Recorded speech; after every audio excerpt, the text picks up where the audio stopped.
Okay, so this is an iPhone 16 today for a screen change. I've already taken the bottom screws out, so the screens are already kind of off.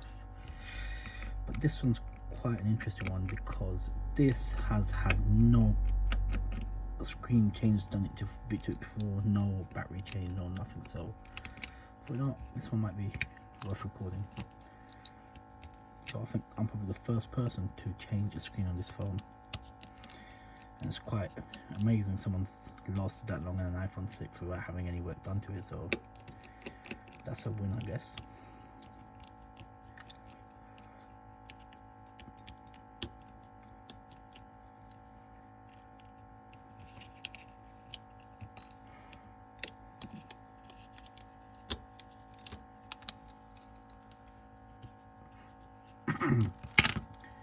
So these are pretty much straightforward anyway, so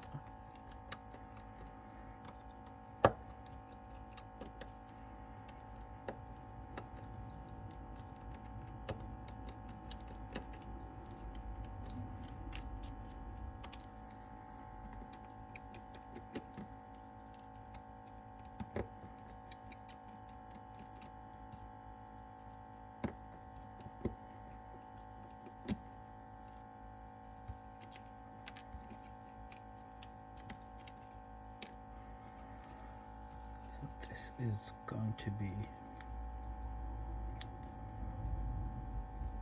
pretty much straightforward.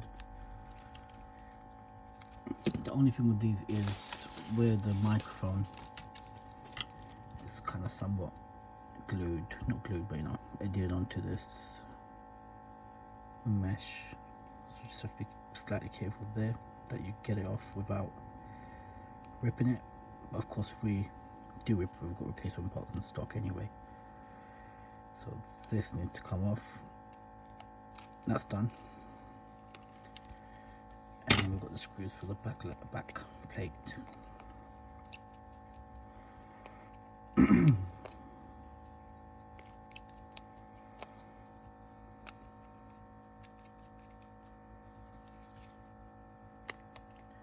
At least with the iPhone 6, I've kind of memorized where all the screws go. They are kind of in sets. There's 3 or 4 sets. There's home button set, there's the back plate set, and then there's the speaker earpiece front camera ribbon set. So that's that.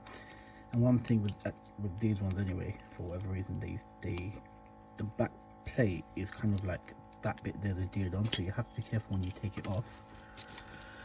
It's very easy to damage it, and then you get no Touch ID working because you've ripped off the back plate and it's damaged the connector. So the way I would do it anyways, I'll just get a blade and just pick on it from behind, and I kind of want to pick there. So as soon as you get it in there, you see the metal back plate, that's what you want to protect. So if that comes off, that typically will be damaging your Touch ID. So that's that off. This is a new screen.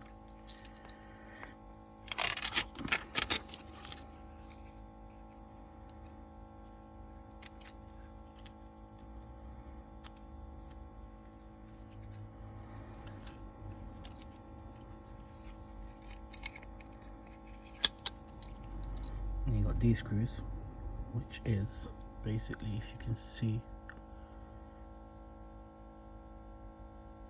the size of it, they are all the same. So all those 6 screws are the same size.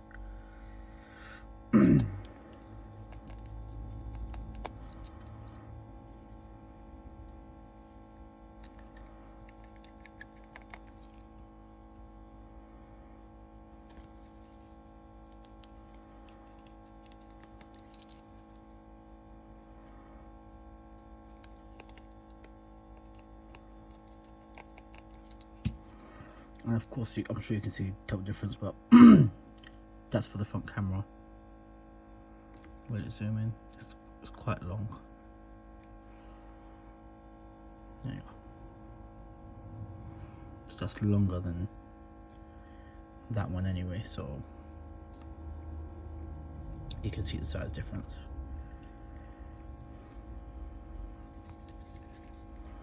So that's the last one to go in there.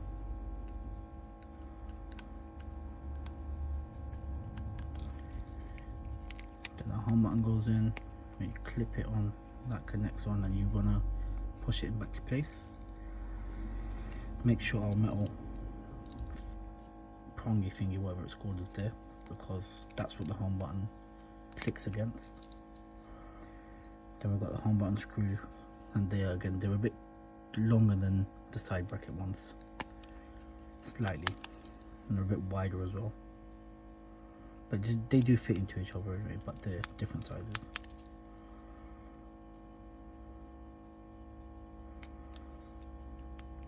So that's all done.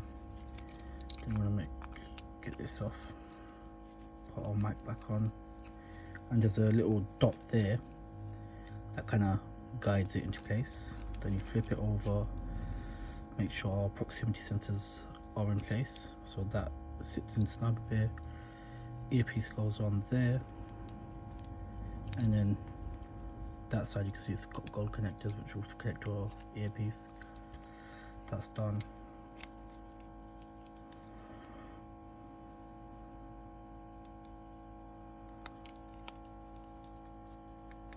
That's in.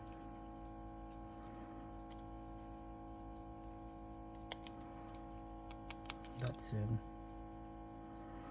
And our third screw. So all the screen screws are done, and then most important thing is making sure that everything the correct order. So typically the front camera ribbon will always come to the front when you do these, so this kind of has to go behind the digitizer LCD and in front of the home button. So that's how it's supposed to go in: digitizer, LCD, front camera, home button. Always make sure your battery is disconnected whenever you do this. It's very easy to blow backlight filters or even short the backlight caps. Very common on these. I've done loads of them. So that's that done. Connect the battery, make sure we get, yep, battery sign. Disconnect the battery now.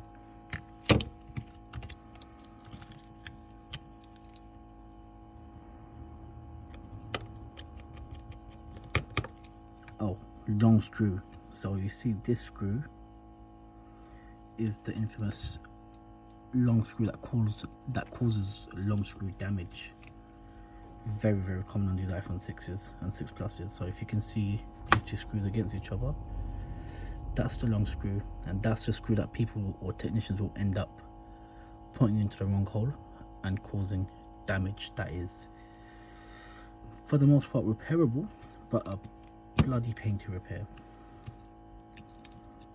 And this has caused a lot of issues for a lot of techs all around the world, especially ones that don't pay attention, don't like to put things back from where they kind of came from. It's an easy habit to fall into. That's why I always like to take out screws and put them back to exactly where they go. Just makes life easier. That's our long screw for the battery. That goes on top of the battery connector. That's that done. And then we've got the short one on the right.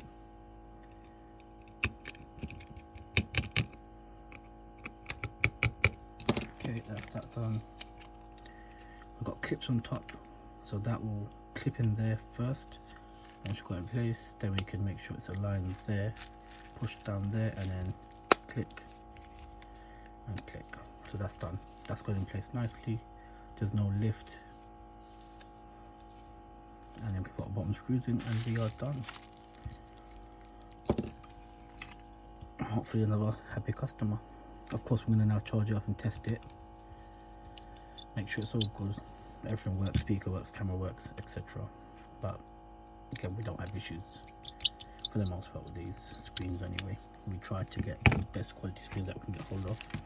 Having said that, we still do get faulty screens, which is sometimes inevitable, but we try to get the best we can. Thank you guys for watching.